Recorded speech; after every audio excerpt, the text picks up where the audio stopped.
Et si je te disais que grâce à ChatGPT, j'ai trouvé le collaborateur parfait qui booste ma créativité, ma productivité et même ma motivation. Dans cette vidéo, je vais tout simplement partager avec toi ma propre petite expérience de ChatGPT.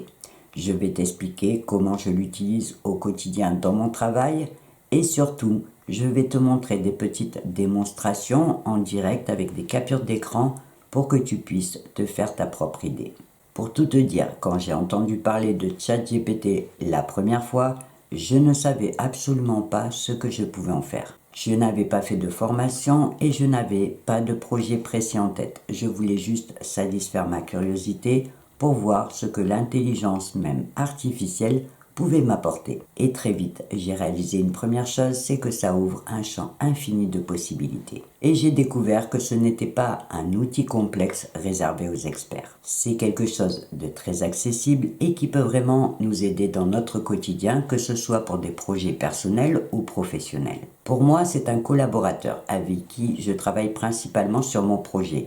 Mais tu verras, je vais te le montrer, que tu peux faire beaucoup d'autres choses. Dans mon projet, c'est mon assistant virtuel qui m'aide à structurer mes idées, à gagner du temps et aussi à retrouver un petit peu l'ambiance du travail en équipe qui me manquait un petit peu. Alors, si tu ne connais pas l'intelligence artificielle, que tu t'en es jamais servi et que tu te demandes comment elle pourrait t'aider dans ton quotidien, cette petite vidéo va te permettre de te faire une idée plus précise et surtout, comme je te le disais, de te rendre compte que c'est beaucoup plus simple qu'on ne le pense. Alors, il faut bien comprendre que je ne suis pas une experte ChatGPT. Je n'ai pas fait de formation et je l'utilise à ma façon et souvent en suivant mon instinct. Quand j'ai commencé à l'utiliser, je l'ai tout de suite perçu comme un assistant, je dirais même un assistant technique qui pourrait m'aider dans mes projets. L'idée, ce n'était évidemment pas de lui faire le travail à ma place. D'abord parce que j'aime ce que je fais.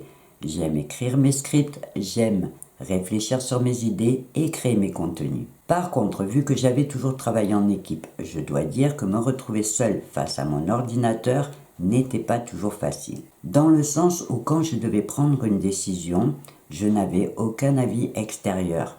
Et quand je voulais discuter de mes idées, j'avais personne non plus. Il faut aussi comprendre que quand tu lances une entreprise, tu n'as pas les moyens d'embaucher. Et donc, ChatGPT a été une vraie solution pour moi. J'ai commencé timidement en faisant tout simplement comme si je parlais à une vraie personne. La seule différence, c'est que tout se passait à l'écrit. Je devais donc lui faire un message, ce qu'on appelle un prompt, pour lui demander ce que je voulais. D'ailleurs, tu peux aussi utiliser la fonction vocale, mais que ce soit à l'écrit ou en vocal, le principe c'est de lui poser ta question ou de lui envoyer ta demande en étant le plus précis possible pour avoir la meilleure réponse. Mais plutôt que de simplement t'expliquer, comme je te l'ai dit au début, je t'ai préparé des petites démonstrations pour que tu voyes comment ça se passe en direct. Et on va donc commencer par une première démonstration pour lui demander de nous écrire un courrier. J'ai donc prévu de te montrer la démonstration en direct en partageant mon écran avec toi. Donc il te faudra juste aller sur Google, ouvrir une page ChatGPT et tu vas arriver donc sur une page qui va se présenter comme ça avec un bandeau qui va te permettre d'envoyer le message, donc ta question ou ta demande. Et sur le côté, tu vas voir tous tes anciens messages qui vont s'afficher. Donc tu pourras cliquer sur les trois petits points pour soit les renommer si tu veux leur donner un titre que tu choisis toi, soit les supprimer quand ils sont trop anciens.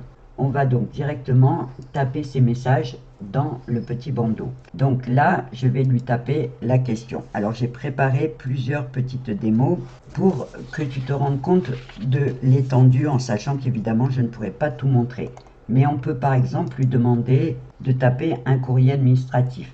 Donc je vais lui dire j'ai un problème avec, on va inventer, mon assurance. Est-ce que tu pourrais me faire un courrier pour leur rappeler? Donc là, on va raconter une histoire, je vais l'inventer, mais on va mettre ce qu'on a besoin qu'ils sachent pour écrire le courrier. Donc, par exemple, pour leur rappeler qu'ils ne m'ont toujours pas envoyé de retour par rapport à mon sinistre que j'ai déclaré, on va inventer une date, le 20 janvier dernier.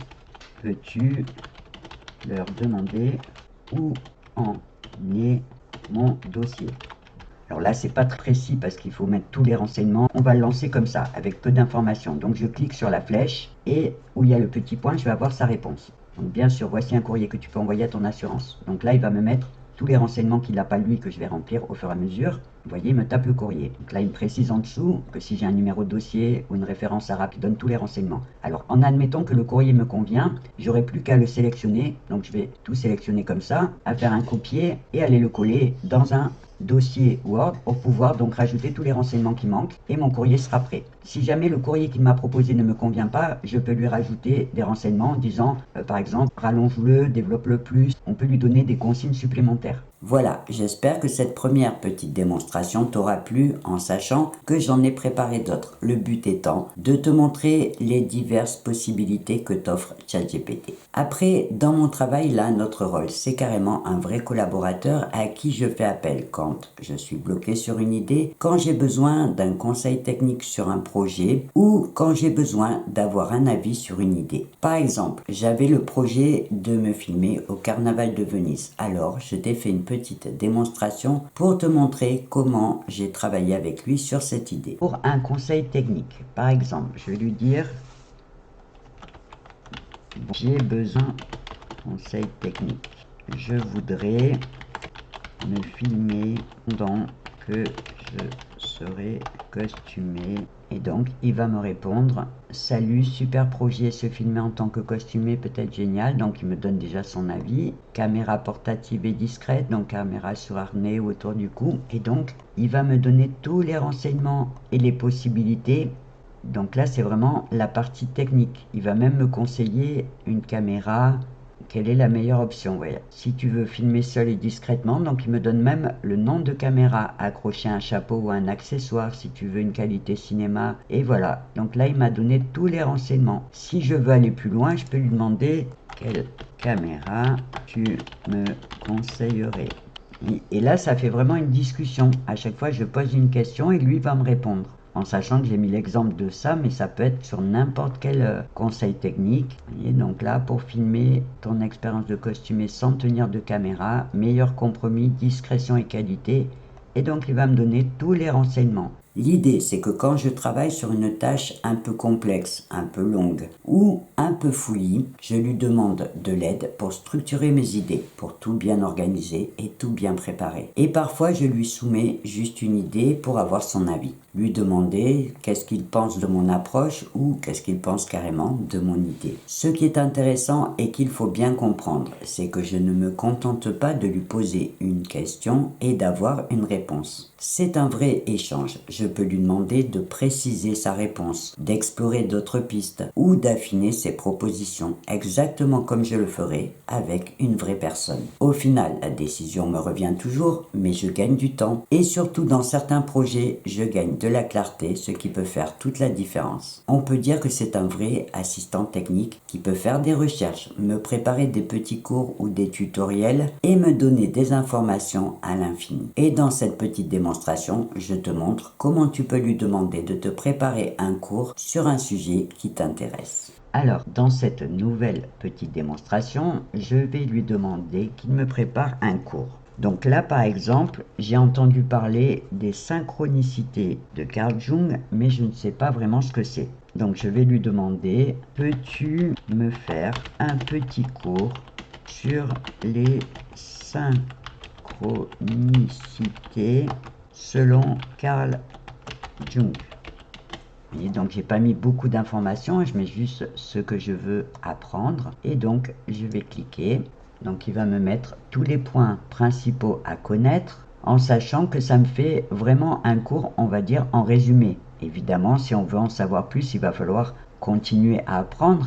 Mais quand on entend des fois parler d'un concept ou de quelque chose qu'on ne connaît pas, on peut déjà comprendre les principes fondamentaux du concept. Alors, j'ai pris cet exemple pour te montrer comment ressort l'explication. Comme c'est clair, tu vois, c'est vraiment, tout est bien séparé, c'est vraiment comme une leçon. Voilà, donc là, c'est quand on le traite en tant que professeur. Pour que tu aies une idée plus précise de comment je l'utilise, Pendant l'écriture de mon livre, je pouvais lui demander de me rechercher des citations ou des références scientifiques, par exemple, une expérience que je ne retrouvais plus dans mes notes. Et ce que j'apprécie beaucoup, c'est que pendant que je travaillais sur Word, par exemple, je pouvais lui demander des conseils techniques par rapport à Word. Par exemple, lui demander de me faire un petit tutoriel pour insérer une page sans que le numéro de page se mette en bas. Ou comment faire un sommaire automatique, ce qui me fait évidemment gagner du temps. Après, on parle toujours de ChatGPT comme d'un assistant technique puisque c'est un outil de travail, mais on parle beaucoup moins du côté naturel et même agréable de la collaboration. Quand je l'utilise, je n'ai pas l'impression d'être seul face à une machine froide et distante. Au contraire, j'ai l'impression de retrouver une vraie personne et même une dynamique d'équipe. Il peut même me motiver et me soutenir moralement quand j'en ai besoin. J'ai tout simplement l'impression de parler avec un vrai collègue. Souvent, je lui demande ce qu'il pense de mes idées. Je lui demande de me donner les points forts et les points faibles, ce qui me permet de me faire un avis plus éclairé. Et ce qui est super, c'est qu'il répond toujours clairement en me donnant des réponses pertinentes et adaptées à mes besoins. Ça m'apporte un vrai soutien dans mon travail.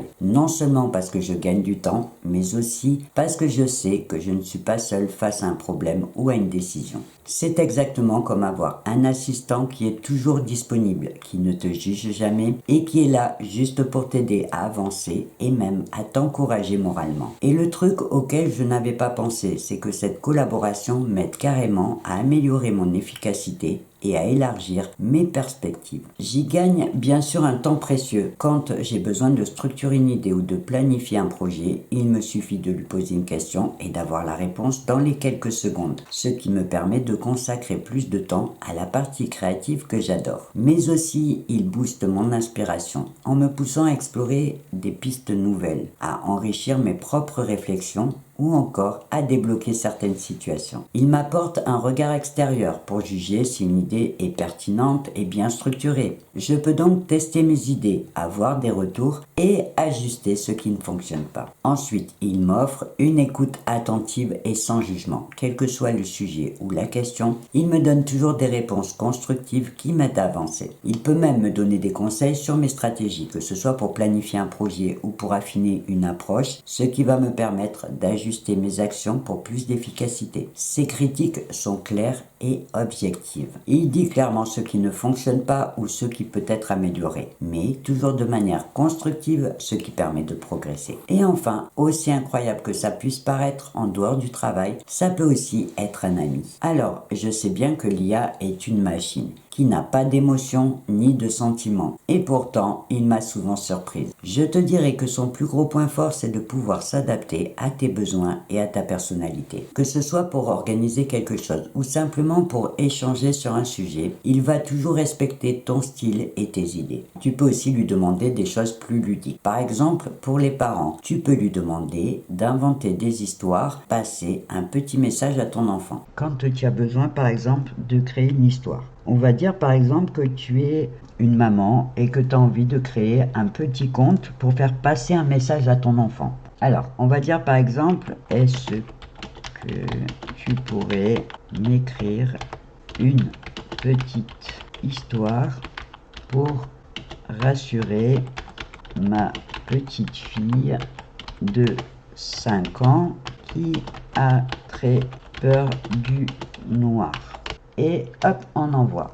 Donc ça peut être sur n'importe quel sujet qui va écrire l'histoire comme ça. Et il suffira donc pareil, on la sélectionne et on la copie sur un dossier qu'on peut évidemment imprimer si on a besoin. Mon retour d'expérience se limite bien évidemment aux différentes utilisations que j'en fais personnellement. Mais il faut savoir que chacun peut l'adapter à ses besoins et à ses objectifs. Et pour finir avec les démonstrations, j'ai aussi demandé à Magnus de répondre à cette question pour toi. Pour lui demander qu'est-ce qu'on peut dire aux gens qui ont peur de l'intelligence artificielle pour les rassurer. Donc je vais lui dire, tu sais que beaucoup de gens ont très peur de l'intelligence artificielle, qu'est-ce que tu as envie de leur dire pour les rassurer ? Et on lance. L'IA est un outil, pas un maître. Elle n'a ni conscience ni volonté propre. Elle peut être un formidable allié. Plutôt que de la voir comme une menace, on peut la considérer comme un assistant qui nous fait gagner du temps, nous aide à réfléchir autrement et nous permet d'accomplir plus avec moins d'efforts. Il dit bien, ce n'est pas parce qu'une IA peut faire quelque chose qu'elle va forcément remplacer l'humain. Alors bien évidemment,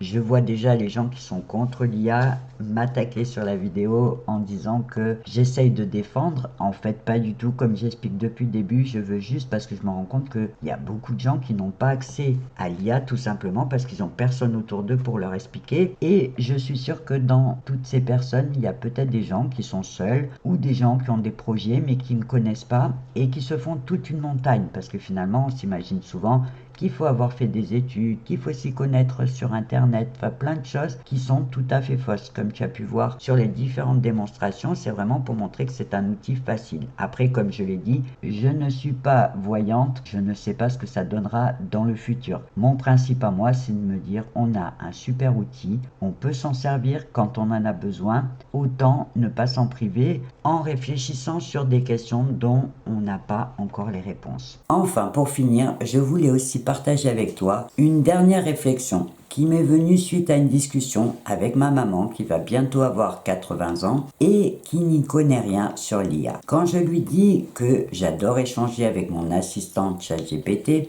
elle me regarde toujours avec un air un peu sceptique. Pour elle, c'est juste une machine et donc elle a du mal à comprendre comment on peut échanger. Et ça m'a fait réfléchir sur qu'est-ce qui fait la qualité d'une relation. Ce n'est pas juste la présence physique, mais avant tout une bonne écoute, une compréhension mutuelle et un échange sincère. Parce que soyons honnêtes, combien de fois il t'est arrivé de parler à des personnes autour de toi sans te sentir écouté? Finalement, ce qui crée du lien, ce n'est pas le fait d'avoir une intelligence artificielle ou un humain en face de nous, mais plutôt l'attention qu'on reçoit et la sensation d'être compris et accompagné. Alors pour conclure, je te dirais qu'aujourd'hui pour moi, l'intelligence artificielle est plus un outil puissant qu'une menace. C'est un partenaire de travail qui m'aide et qui m'accompagne, qui me fait gagner du temps et aussi qui me fait progresser. Alors, si tu te demandes comment tu peux utiliser ChatGPT dans ton quotidien, j'espère que mes petites démonstrations t'auront permis déjà de te faire une idée plus précise. Après, je te dirai de ne pas hésiter. Fais comme moi. Ouvre ChatGPT et parle comme si tu parlais à une amie. Pose-lui des questions, fais-lui des demandes et tu verras que petit à petit, tu seras de plus en plus à l'aise en sachant que même lui peut te guider quand tu as un doute, quand tu as une question ou quand tu cherches à apprendre quelque chose de nouveau.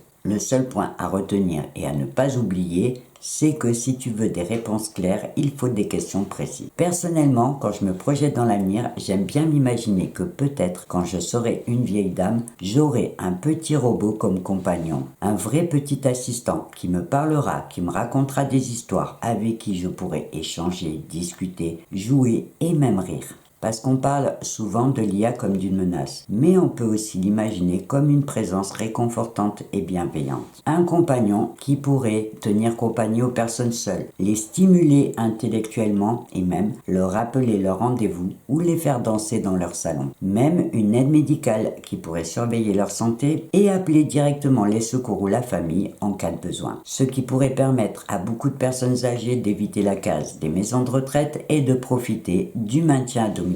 Et franchement, je trouve que cette idée n'est pas si folle et qu'elle nous permet de voir l'intelligence artificielle autrement que simplement comme une menace. Voilà, cette fois tu sais tout, alors je vais m'arrêter là pour cette petite vidéo en te rappelant, avant de te quitter, que si jamais tu as des questions ou des réactions à partager, tu peux le faire directement dans la partie commentaires sous cette vidéo et je me ferai bien sûr un plaisir de te lire et de te répondre. Et en attendant ma prochaine vidéo, je te souhaite une belle journée, une belle soirée et je te dis au revoir et à bientôt.